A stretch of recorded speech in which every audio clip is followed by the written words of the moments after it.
Welcome to Podcast on the Brink, your weekly dose of Indiana basketball news and discussion, brought to you by the Assembly Call and Inside the Hall. I'm your host, Jerod Morris. Join me live at assemblycall.com every Thursday night and immediately following every IU game for our live IU postgame show. And visit InsideTheHall.com for complete coverage of IU basketball and to join the discussion in the Inside the Hall Premium Forum.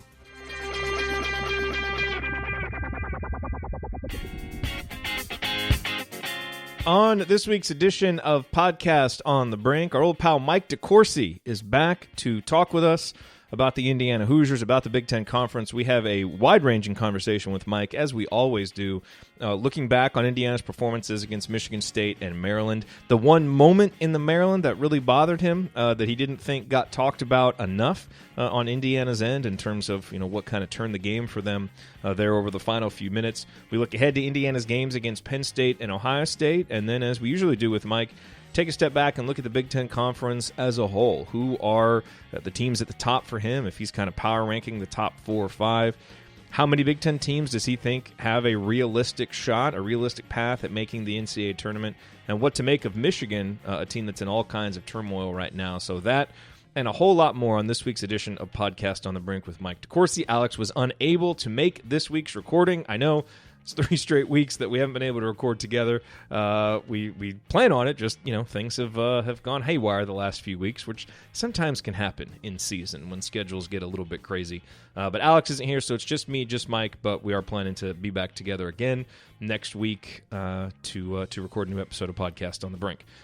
But let's get to Mike DeCourcy. A few of you may hear an ad first, but otherwise, here's my conversation with Mike DeCourcy.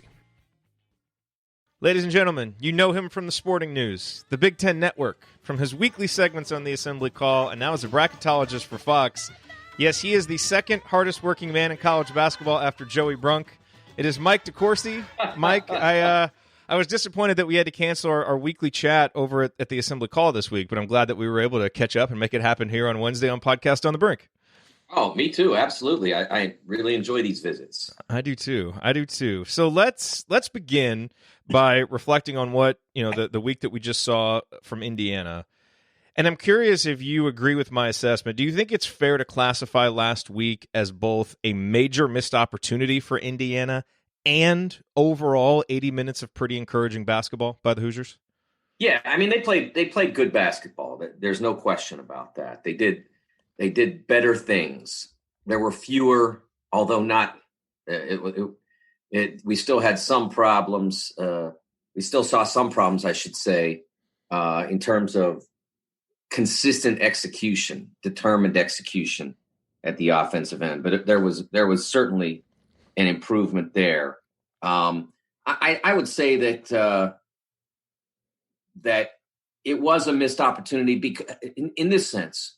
I mean, you had a very good team on your floor, and you had them beaten, and you let them off the mat, and that's hard to overlook in a season where, as I mentioned, gosh, how long ago did I bring this up? Going all the way back to probably prior to the Ohio State game or prior to the Rutgers game, when I looked at their schedule and said, "Here's the problem: you got no easy games left.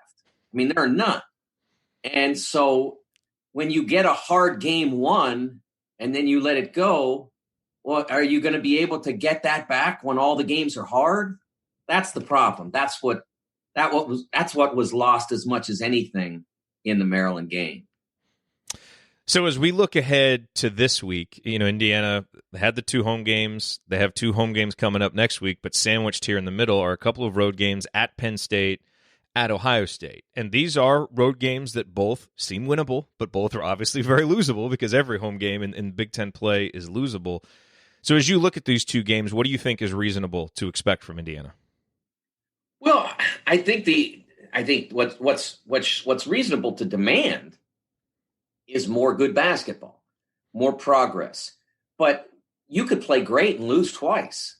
And that goes back to why losing that Maryland game was such a missed opportunity, because you had shown against Michigan State that you could execute in crunch time, and then you let it slip in the subsequent game.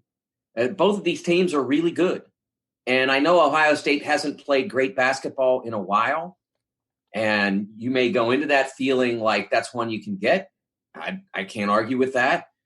But what if they start to wake up and start to play better? I mean, we saw DJ Carton play really well on Sunday, and that's what had been missing for them since they went out and knocked Kentucky out in Vegas. DJ was the best player on the floor that day, and he was back playing at that level on Sunday. So what if his elevation there continues on and it becomes a problem for Indiana? So I don't know what's going to happen in those two games. I only know that if they continue to play at the level they played the Michigan State and Maryland game, if they continue to play at that level, they're going to be in these games. They're going to be in next week's games. They're going to be in the games the week after when they go to Michigan and Minnesota. But how you execute when the game is on the line determines whether or not you win. One guy that I want to talk to you about, who was obviously a big storyline coming out of the Maryland game, and I think really is a big key for Indiana moving forward, is Jerome Hunter. And, it's kind of tricky maybe to trust, conversations that IU fans have about Jerome Hunter, because, we've been so excited about him since he committed. Obviously, last year he didn't get a chance to play. And to a certain extent, we probably have some confirmation bias that every time he does something even remotely good, we're excited that, he's ready to break out and, become the player that we all think he can be. But it really does seem like he's showing some signs recently of starting to be that guy. Based on what you've seen from him recently, and maybe bringing a little bit more of a, removed objective view than what we can give sometimes. What do you think of him as a player, and what do you expect from him moving forward this season? Yeah, I think he's going to continue to get better. And he brings so much. He brings positional versatility. He brings the ability to play, to influence the game in a lot of ways. He can influence it as a deep shooter. His stroke and his touch and his recent success. This season he's only shooting 24%. I wouldn't even think about that. That's not a factor, because that's from a guy who was playing, sparing minutes. It's hard to you come in, you go 0 for 1, and your shooting percentage goes down by like 20 points or whatever, because you've only shot 10 times or something like that. So we saw on Sunday that he is certainly capable of being a 3-point threat at this level. And we know that he can rebound because of his size and his tenacity and his dynamism. And we know that he, with time, with growth as a player, should also be able to defend at a high level. And again, to be able to defend multiple positions, probably 2, 3, 4. And so he brings so much from that standpoint. And I think Arch, has to continue to put him in good situations. I thought having him in at the end against Maryland was maybe a little risky. He hadn't played enough basketball to necessarily know for sure whether he would feel great comfort down the stretch of that game. And I understand the temptation, because, again, he's perfect to guard the sorts of players that Maryland fills their entire lineup with, short of Jalen Smith. And so that's why he was on the floor. And then he made a key turnover.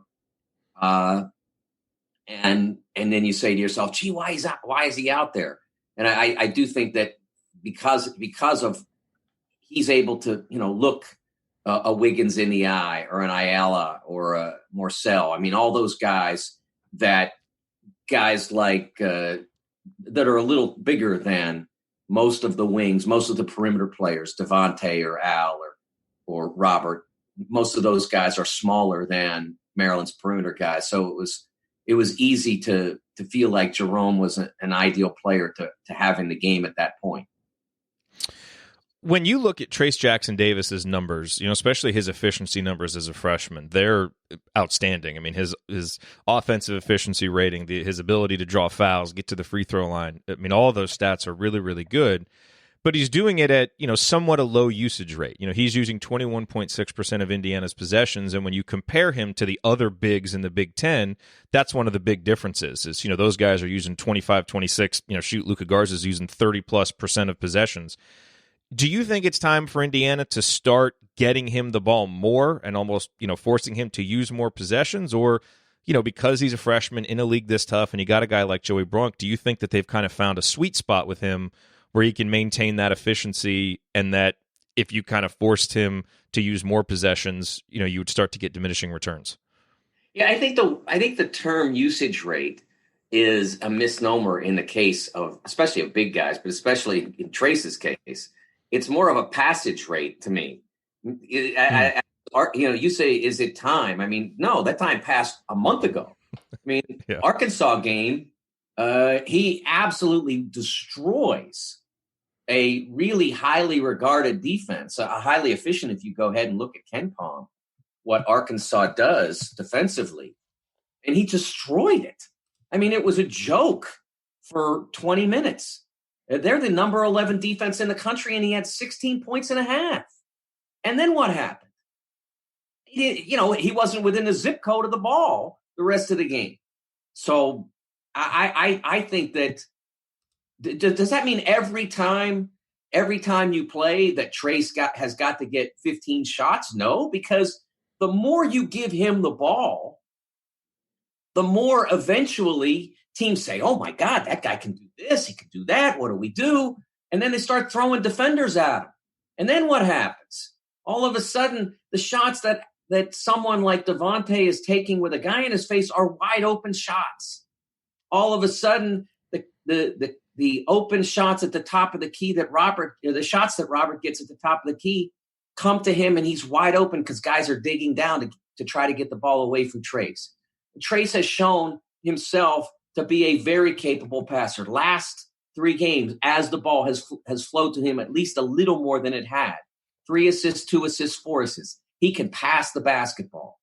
But if you're not passing it to him on a regular basis, and I mean as many trips as you can, then you're missing the opportunity to destroy the defense from the inside out. And that's the essence of what basketball was from the time Bill Russell, Wilt, Kareem, Shaq, those guys.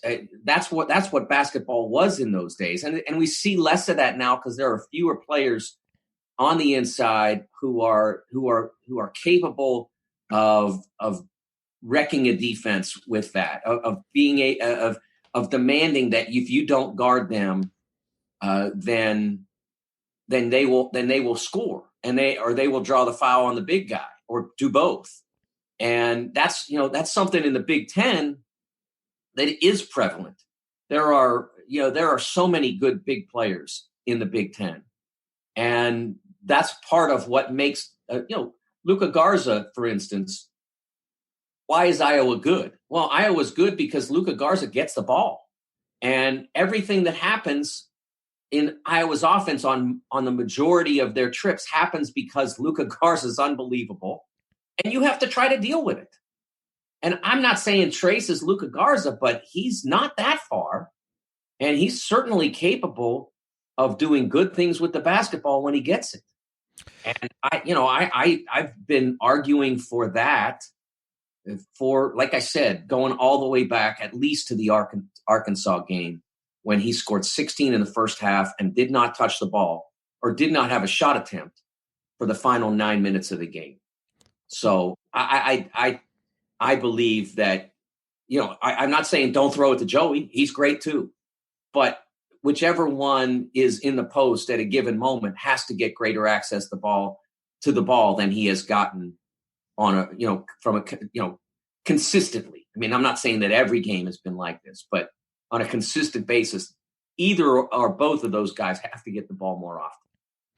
Yeah, and one of the fears of doing that, especially in a Big Ten with so many good big guys, when you have a young guy like Trace, you might be worried about turnovers, but he has the lowest turnover rate on the team, so he's really proven your idea of passage rate instead of usage rate, I think, is a really good one, because what's captured in usage rate is, possessions that end in shots or turnovers. You end the possession, but possessions that flow through him but might end with somebody else aren't captured there. And that, I think, is a great distinction to make. So I agree, and I think probably all IU fans were applauding all along there as you were talking. All right, so let's take a step back. Let's talk big picture, Big Ten. Let's start how we always do. Before we go on, can we talk one more thing about Yeah, of course. Yeah. Okay, well, that seems like a nice little cliffhanger to to stop on and cut in and tell you about our friends at Home Field Apparel. And hopefully I'm not, educating you about Home Field Apparel for the first time, because hopefully you have been to homefieldapparel.com. Hopefully you have ordered their gear, and hopefully as I talk about how it's the most comfortable gear that you can find, it's the most unique gear that you can find, you're just kind of nodding along because you understand it, and you're just ready to go get some more, because that's what you can do at homefieldapparel.com. So whether you need to get a new crew neck sweater for yourself, or a new hoodie for yourself, or a t-shirt or a long sleeve tee, or if you want to get one for somebody else, maybe an IU fan in your life has a birthday coming up, or maybe, I don't know, you just want to start stocking up on Christmas presents early. Yeah, is 11 months early way too early? Of course. But, you can never be too prepared. I actually feel like that's something that my mom does. I'm pretty sure that she has bought Christmas presents in late January for next Christmas before. But she's a very prepared woman, so she would do that. But go to homefieldapparel.com. Whether maybe you want to get that Bison hoodie, maybe you want to check out the shoes logo, maybe you want to see one of the old football logos that they brought back during the football season. They've got 25, 30 plus IU logos there now, so go to homefieldapparel.com. Check out all the different logos, all the different styles, and know that when you buy from our friends at homefieldapparel.com, you are supporting IU grads, you're supporting businesses based in the state of Indiana, and just overall great guys. It's been a real pleasure to work with Connor, both here at Podcast on the Brink and on the Assembly Call. And so we really recommend them with enthusiasm, and just with the trust of having worked with these guys and know what kind of business they do and what kind of people they are. So go to homefieldapparel.com, check out all the gear that they have there. Use the promo code BRINK, BRINK, to get 20% off your entire purchase. That is promo code BRINK at homefieldapparel.com for 20% off your entire purchase. All right, what was it that had Mike so disappointed at the end of the Indiana game that didn't get talked about enough? Let's talk about it now. I've seen a lot of discussion about that game, and I didn't really get a lot of opportunity to talk about this. I think I mentioned it on Saturday on BTN. But my most disappointing element of that game was not what occurred in the final minute, 90 seconds, 2 minutes of that game. For me, the game completely turned with slightly less than 4 minutes left. After the great play where Trace dunked, the Hoosiers go up 7. They get a stop. I can't remember in what form they got it. I think it was either a turnover or a bad shot that led to a run out. Yep. But it led to a fast break. Mm-hmm. And instead of, if there had been a layup there, you take it because now you're up 9 and you're on your way to the 4-minute timeout. Fine. But there wasn't a layup available. And Al Durham stopped at the top of the key 5 seconds into the possession and fired a 22, 23-footer. And I thought that moment passed with too little recognition for how damaging it was. We actually spent about 10 minutes on our post-game show talking about that shot and debating it because it was a pivotal moment. And my initial reaction is, you're in that moment, you're up by 7, you've got a chance, because it felt like if he makes that, it felt like you might bury Maryland. And, he's coming off a game against Michigan State where he had made that big shot. I get his mentality wanting to take it. And in a certain circumstance, I would have been okay with him taking it. The reason I didn't like it is he was receiving a pass, his feet were not set, and he just wasn't in a position to really make it. And so, that to me, and of course you have to add in, you could have worked clock, you could have gotten a better shot, all of those reasons not to take the shot. But, to me, he wasn't in a good position to make it like he was in the Michigan State game when he made that big shot. So I kind of, as we talked through it, I kind of changed my mind a little bit because my initial reaction in the moment was, hey, you got a chance to bury an opponent. take the shot, live with the result. But ultimately, I agree with you. It was a hugely pivotal moment. If you're going to take it, you better make it. And I just don't think he was in the position to actually make it. The only excuse for that shot is when it goes in. The only excuse. And so that means that about 60 to 65% of the time, there's no excuse. And so that's why I had a real problem with it. I mean, you get us to a certain point in the game, and it's all, and in a lot of ways, a shot clock violation is not the worst thing. And when you're up 7 and you're inside the final, what would be the final timeout, I mean, I'm not arguing go violate the shot clock, but I'm telling you that if you do that, you have now eliminated basically 10%, or excuse me, you've eliminated way more than 10% of Maryland's chance to catch you. Think about that. How many 30 seconds are there in the final 4 minutes? There's 8. So you've eliminated 25% of their chance to catch you. And in the end, they caught you and passed you, I believe, inside the final 30 seconds. Yeah. 30 seconds that, I know the game would have played out differently, but theoretically, those 30 seconds would not have existed if you don't take that shot and you just hold it and violate the clock. Yeah. So when he jacked up and took that shot, I was like, what on earth is that? And if it had gone in, then you say, okay, he made it. All right, you're good. But he didn't.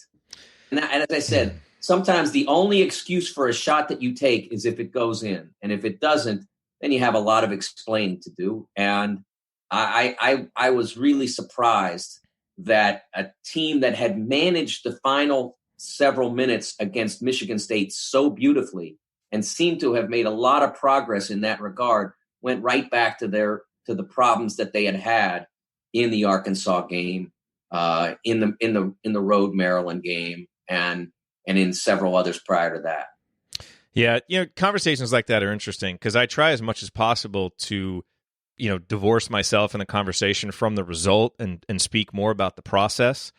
And, again, if he had been open, feet set, and could have been, because when he's open, feet set on the wing, he probably makes about 40% of those. And if 40% of the time you're going to make a three that puts you up 10 and buries the opponent, I would have been okay with it. I would have, even granting everything that you said, which were all great points. But because he wasn't, then to me, make or miss, the process just isn't the right one. And that's not how this team is going to win games by, decent shooters taking off balance 3-pointers that early in the shot clock. So, and certainly what cascaded from there was a bunch of poor decision making that, kind of let it off. And so It certainly did not set a good tone for the final few minutes for Indiana. That's for sure. Let's talk Big Ten. How are you power ranking the conference right now? It certainly seems like Michigan State, Iowa, Illinois, and maybe even Rutgers have separated themselves a little bit. If I were ranking resumes, I might put Illinois ahead because their road achievement is so significant. I still think Michigan State is a better team, a more dangerous team, and a team with a higher ceiling. So I would rank them first. I would rank Illinois second. Maryland doesn't get a lot of love, but they keep getting results with the exception of the abysmal performance at Iowa. Geez, I forgot about them.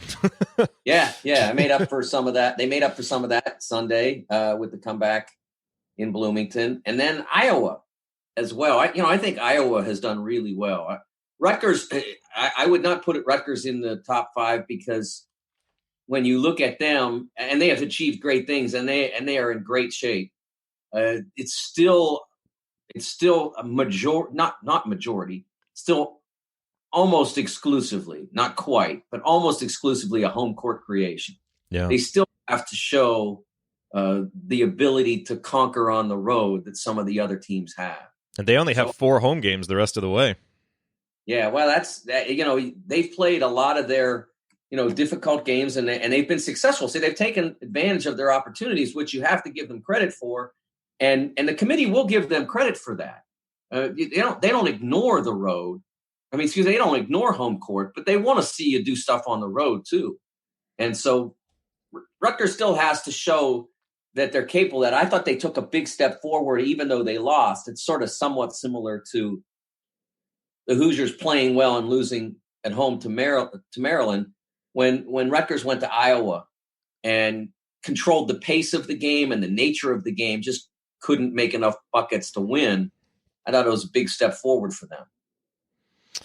One of the Alex obviously couldn't be here today, but the one question that he wanted to ask you is about how many Big Ten teams you think realistically have a path to making the tournament. And he's specifically curious about teams like Purdue and Minnesota, given how many losses they already have. Yeah, it's interesting. In doing the mocks, in my mind, I haven't had a hard and fast rule relative to 500. But when you're a 1 or 2, I haven't, I've said, okay, get back to me, win a couple of games and get back to me. And ultimately Minnesota did win the road game at Ohio State, and that got them to 3 over right before my last Friday mock. And so I put them on. They were in the first 4, but they were on.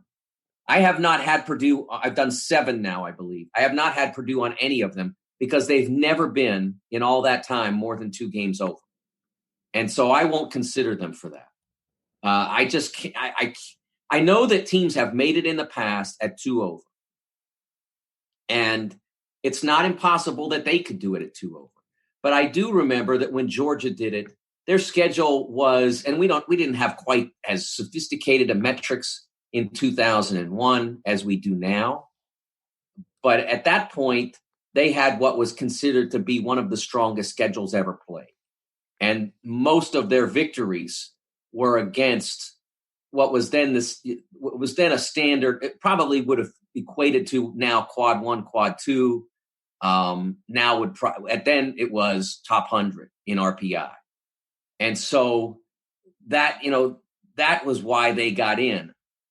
Purdue's schedule is very difficult. You're in this league, your schedule is difficult. And they played a very difficult out-of-conference schedule. But they didn't play Duke, Kansas, Gonzaga, that murderer's row. They played very good teams like Florida State. I believe they beat VCU, if I remember correctly. So they did beat some very good teams. And they played Texas, which, again, a team that's a challenge, but not a great team. They played Marquette, a team that's a challenge and in the middle of the bracket, but not over. So I'm not sure that 2 games over 500 is enough in that circumstance. And so realistically, now Joe Lunardi for ESPN, and here I am mentioning all the competition, Jerry Palm won't put anybody in at under 4 games at this point. He has said hard and fast, if you're less than 4 over 500, he's not even considering you. Joe Lunardi had both Purdue and Minnesota in his most recent yesterday. So yeah, Andy Bottoms has Purdue in on our bracketology too. He has them in right now. Yeah, so so maybe the committee says they're cool with it. I guess it's hard to know. It's hard, that's what going to be the most difficult part of this. When I get down to, keeping final score, that last 1 or 2 brackets, I hope that Purdue makes it easy for me. But realistically, when I look at it, I mean, I've done, like I said, 7 brackets. There's never been fewer than 10 in it. And I don't see how they don't get 10. I mean, it's almost impossible for them not to, because it's to get the losing streaks that would take some teams out would almost inevitably put some winning streaks on some people that could get in. Yeah. Because there are 12 legitimately in the hunt right now. So I keep sticking with that 10 figure as the number that I think is going to happen. But I suppose there's a scenario if I ran some computer simulations or something like that, if I knew how to do that sort of thing. I suppose there's a scenario where it could come out as fewer than 10, but in keeping going through this process, I just don't see how that happens. Even if you look at the competition for those bids, like Virginia Tech is out there fumbling theirs away, losing to poor teams like Boston College. And then they lost again last night. I can't remember who was that beat them, but they lost again last night. I think that's 2 losses in a row for Virginia Tech, which I had in 3 or 4 brackets in a row. It was always around the 12 line, but that's all the more reason why they have to do well. So I do think that it'll be double digits. Whether it can stretch all the way to 12 will largely be dependent on committee. I don't want to say whim, committee philosophy. How do they view those last couple of teams? They play in an unbelievable league. Almost every game they've played has been a challenge. Both of them played reasonably difficult non-conference schedules. Minnesota barely played at home. They played a lot of high majors away from home. And they didn't succeed against many of them. And Purdue didn't succeed enough either. But maybe they look at that and say they tried hard and they did okay. We'll see how it goes. But I do think it's going to be a ton. One other team that I want to talk to you about, and they are one of the more intriguing teams in the conference to me down the stretch, is Michigan. Because as I've looked ahead at Indiana's road schedule, that game to me has always felt like one of the more winnable games. And I was lower on Michigan than people, coming into the season, because I just thought, hey, it's a new coach in a deep league like this. There's going to be some growing pains. And obviously they had lost 4 in a row before they won recently. The one thing that had given me confidence in Michigan is the fact they had a senior point guard who'd been through a lot of wins and seen a lot of stuff, and he just got suspended. So, what is going on with Michigan, and do you view this week as maybe, something that can help turn them around, or do you think that there are some real cracks in the armor here that are going to make Juwan Howard's first season kind of a mess as you go down the stretch? Well, I think it starts with Isaiah Livers. I really think that's the biggest problem. They've been missing him now for basically 5 weeks, 4 weeks, 5 weeks. They could obviously survive whichever low major they played in their last. I can't remember now who it was. I remember he got hurt against Presbyterian. They played all. I was on the air that day. They played all that game without him. Then they played another low major, and then they got into the league and they haven't been able to play. And I don't think their defense is very good. They don't defend the wings very well, which isn't that surprising because they're not built to defend the wings very well. If you look at them, most of their guys are smaller guards. Franz Wagner is new to college basketball, not particularly physically powerful.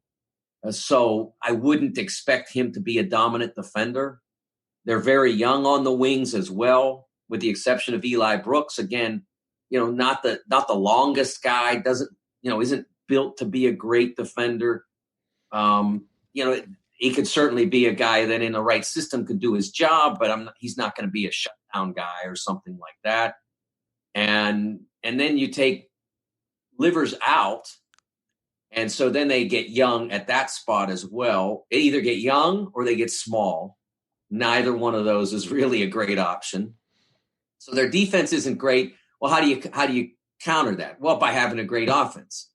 And how do you have a great offense when the guy that is your best offensive option isn't on the floor? It becomes a lot harder, and they haven't been able to conquer that either. And I'm not saying look, again, if you're in a regular league where, like every other league in major conference basketball right now, if you're in the Pac-12 and you're playing at home against Arizona State, or you're playing at home against Washington State or Cal, you can get some wins and get better. But in the Big Ten, you get Northwestern and you get Nebraska, and then you get an army of teams that are probably going to be in the show. So how do you get well? You can't. And you get well when your guy gets well. He gets on the floor, he plays 20 minutes, goes up for a dunk, and he's hurt again.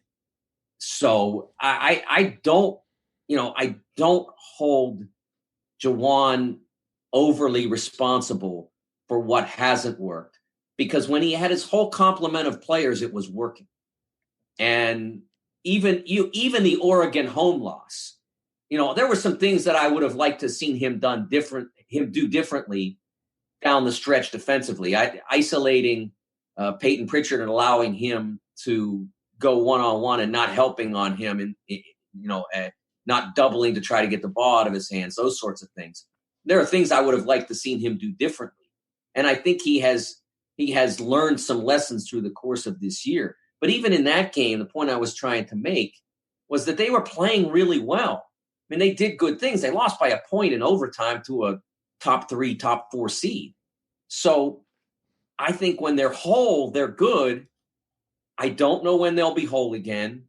And I don't know if they've lost so much development time that when they do become whole again, they're not just far enough behind the other teams in the league that it's hard for them to make up the ground necessary to get back on the winning track. Well, we know that IU fans will have their eyes glued to the Penn State game Wednesday night and then to the Ohio State game on Saturday. What are some of the other most compelling matchups around the conference over the next week or so? Well, Thursday, Iowa goes to Maryland. Two of the teams that are in that ranking that I gave you earlier. I think that's a really important game. Iowa's also involved. They get Illinois at home, and that will be a very important game for deciding whether or not Iowa can hang in the actual title race. Iowa's going to finish high. They're going to finish 1-6, and in this league, that's an achievement. I expect that they will do that. But if you really want to have a shot at winning it, I don't think that you can fall too many games behind the top couple of teams. I mean, Iowa right now has 3 losses. The top 2 have 2 losses. So you're not far behind. But if you fall 2 games behind and you have 3 or 4 others involved in the race, it becomes a little bit difficult. And especially since you're the one at home, I think that's a huge game for the Hawkeyes on Sunday. And, of course, that also doesn't factor in what they do Thursday night against Maryland. So those are 2 of the really important games that I'll definitely be watching. But one of the amazing things about the league this year is, and I think this is true to an extent of the Big East as well, is there's no games that you say to yourself, well, if I don't see that one, I'm not missing much. I mean, other than maybe like whenever Nebraska plays Northwestern, you're missing a team that needs a win every time they go on the floor. Regardless of whether their horizon is get in or try to get in the top, a top 6 seed, or try to get in to win the league and maybe get to the 1 or 2 line, every game has so much consequence. It's really been fascinating to see. You're not compelled by the battle for 13th place in the Big Ten Conference?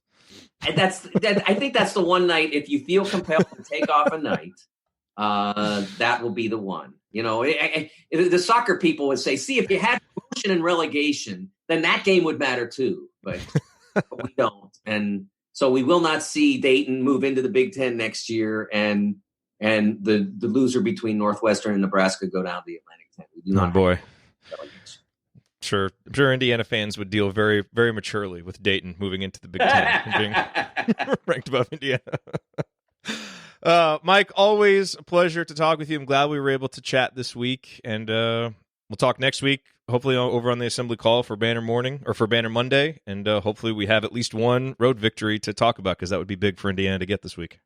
I don't think I can, however, Jerod, let go my second appearance on the pod without noting that Alex has missed both of them. So I think he's dodging me.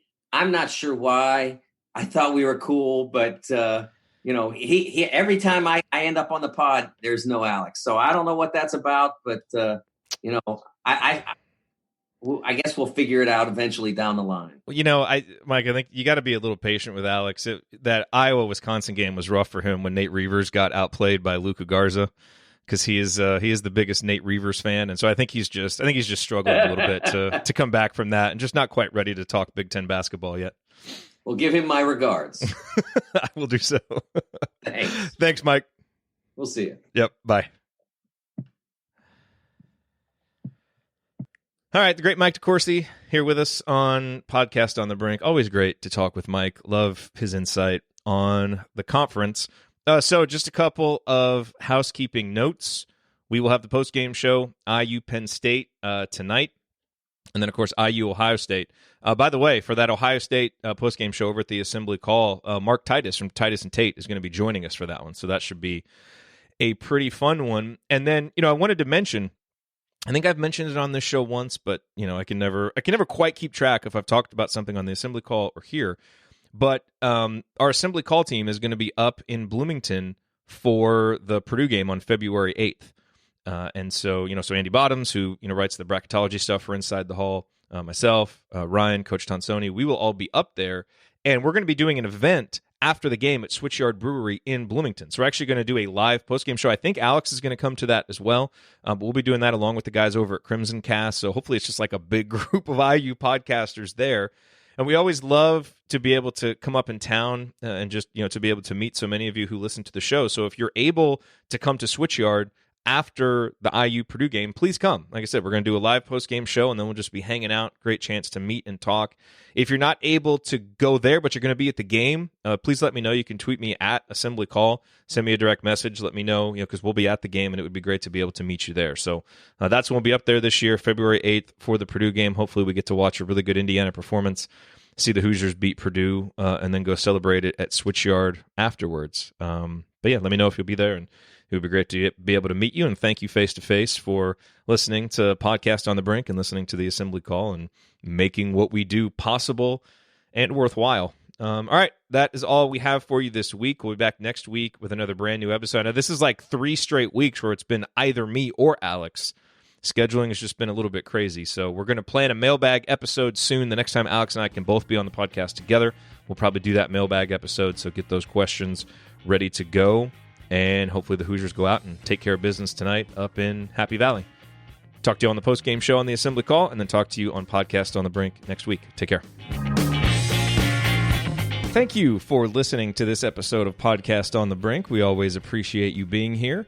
Remember to join me and my co-hosts for more IU basketball talk at assemblycall.com, and visit Alex over at insidethehall.com for complete coverage of Indiana basketball. If you want to support Podcast on the Brink, here is the single best way to do it. Tell anyone you know who loves IU hoops about us and suggest that they subscribe. Podcast on the Brink can be found on Apple Podcasts, Google Podcasts, Spotify, and everywhere else podcasts are available. Tell your social media followers, email your friends, text your family members. For weekly discussion about IU basketball, they need to be subscribed to Podcast on the Brink. We'll talk to you next time. Go Hoosiers.